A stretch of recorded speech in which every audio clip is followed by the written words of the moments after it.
Okay, so welcome to the second lesson. We're going to look at programming paradigms or categories of programming languages. So there are four. In this case, we're going to look at imperative, number one, number two, functional, three, procedural, and four, object-oriented. So we need to start with the imperative programming language, also called paradigm or category. So in this case, when you're talking about a type of programming language or paradigm or category, we shall be referring to the same thing. So we need first of all to explain what is imperative programming paradigm. The imperative paradigm focuses on how a program operates using a sequence of commands that change the program's state. The key features uses statements and instructions. Program executes step by step. Three, relies on variables, loops, and conditionals. Changes data through assignment. So example, x is assigned 5, x is assigned x plus 2. So examples of languages that fall under imperative programming language, we have C, Pascal, Python. So we should also remember that certain programming languages, such as Python, they can be able to be categorized in different programming paradigms. Procedural language or paradigm or category. We define it's a type of imperative programming where code is organized into procedures, also known as functions or subroutines. The key features of procedural paradigm: programs are divided into reusable procedures. They follow a top-down design approach. It improves code organization and reuse. Examples, we have C and Pascal. Third programming paradigm, we have the functional programming paradigm or category or language. Definition: it focuses on what to solve rather than how, using mathematical functions. The key features is that it uses what we call pure functions. A function is pure if it always returns the same result for the same input. It avoids changing data, that is immutability. No side effects, supports recursion. Examples of such languages is Haskell and Lisp.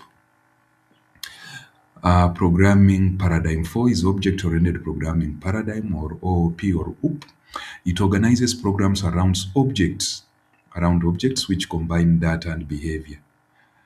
Key features: uses classes and objects. It supports encapsulation or data hiding, supports inheritance or reusing code, supports polymorphism or many forms of the same code or snippet of the program. Examples, we have Java and C++. We can do some exercises on the same. So we have scenario one. Let's assume you're supposed to design a payroll processing system.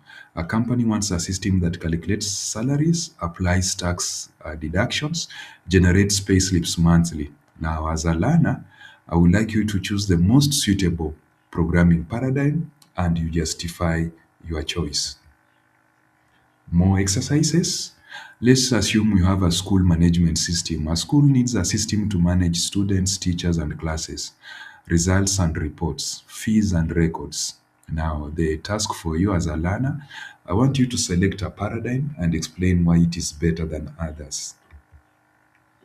Scenario 4, assume you are required to design a scientific calculator or mathematical system. A program is required to perform complex mathematical computations, avoid errors caused by changing data, support reusable functions. Task for learners, select the most suitable paradigm, justify your answer. Now we can continue engaging. Explain why object-oriented programming paradigm is more suitable than procedural programming paradigm for large systems. Okay, then I would like us to look at program development lifecycle. So we define the program development lifecycle, or PDLC, is a step-by-step process used to design, develop, test, and maintain a computer program. It ensures that programs are well planned, efficient, and meet user requirements. So we have the program development lifecycle. Number one, problem definition. Number two, problem analysis. Three, algorithm development. And four, coding and documentation. And then five, testing and debugging. Then six, maintenance. So we can look at problem definition, what it is, or analysis, sometimes called analysis, explanation.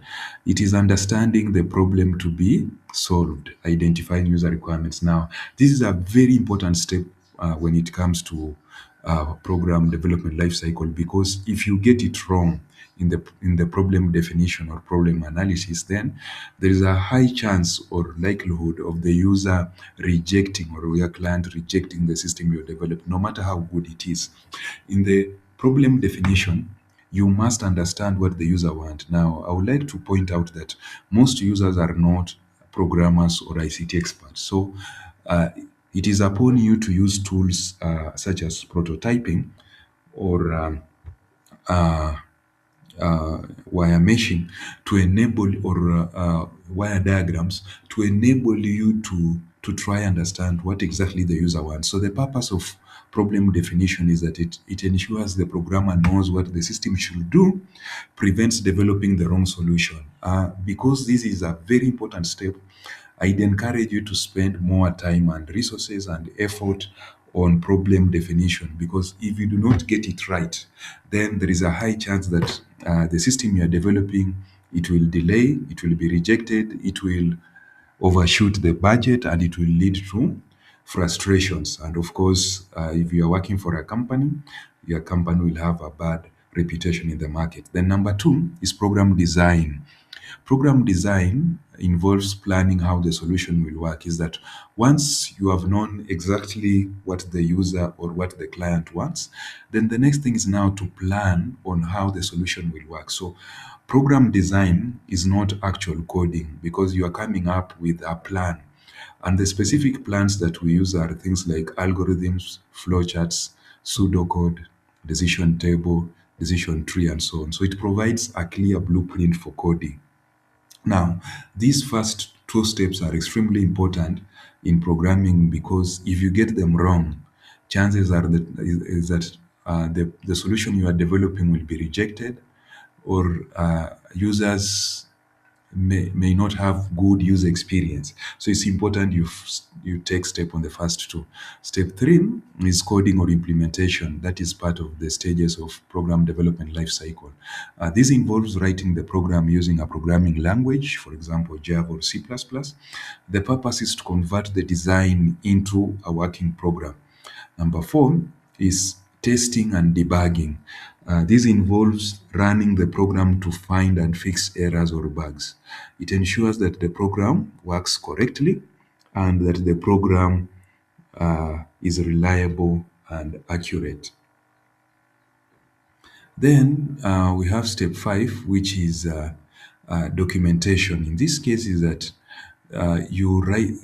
writing details about the program. Is that you must be able to document your solution. Why? Because you developed your program, but another person or company will be the one to maintain your program. So you also want to ensure that you are not just the only person who can be able to fix or upgrade that program. So remember, when you develop a system, it can be upgraded, it can be integrated, it can be downscaled.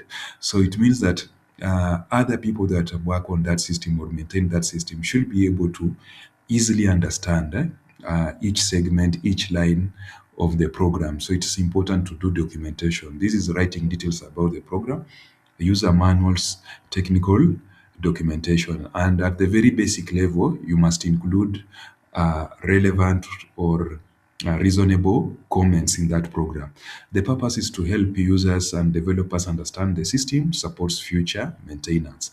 Then number six is maintaining. After developing a program, it will not always run forever. It will not be stable forever. So there should be a way to update and enhance that program after deployment. For example, you could have developed a school management system. At the time you developed, it was designed to run on Windows environment, let's say 32-bit. But now we are having Windows 11 64-bit. So there is need to adapt that program so that it can run in the current environment. Or by the time you are developing it, the curriculum was the curriculum you developed using one curriculum, but now the curriculum has changed, or it's managing multiple curriculum. So there should be a way for you or for another person to be able to update that program. So this one will fix new errors, It will also fix the errors that are discovered. So it will adapt it to new requirements and improve the performance of the program. Okay, that is as far as Nini is concerned. So that was number three. Then I would like us now to engage. We do an exercise. Now, so here we have the fields that I would like you to fill. So a school needs a system to calculate grades. So you fill in the stage of the program development life cycle. Then you create algorithm for grading. Then you fill in that stage of the PDLC stage. Then you write program in Java. You fill in that stage. You check the correct grade output. You fill in that stage of PDLC. You develop a user guide for teachers for using that system. You fill in that stage of PDLC. You update grading rules if needed. You fill in that stage of PDLC. Then applying PDLC to a scenario. A school wants a fee management system. The problem definition will be, it can be something like identify required features like fees recording reports, design, plan database and system flow, coding, develop a system, testing, check calculations and reports, documentation, write a user guide, maintenance, update the system when the fee structure changes. So in this case now, I've taken you through the typical steps, but in a highly abstract and summarized manner. Problem definition, identified required features like fees, recording reports, design, plan, database, and system flow. In this case, you can use the ERD, DFD, diagrams and so on, case diagrams, coding, develop a system, testing, check calculations and reports, documentation, write a user guide, maintenance, update the system when fee structure changes. Now, you can do a PDLC card game in groups, then you can choose from anyone from the class to be able to explain it to you. So this is a good engagement exercise.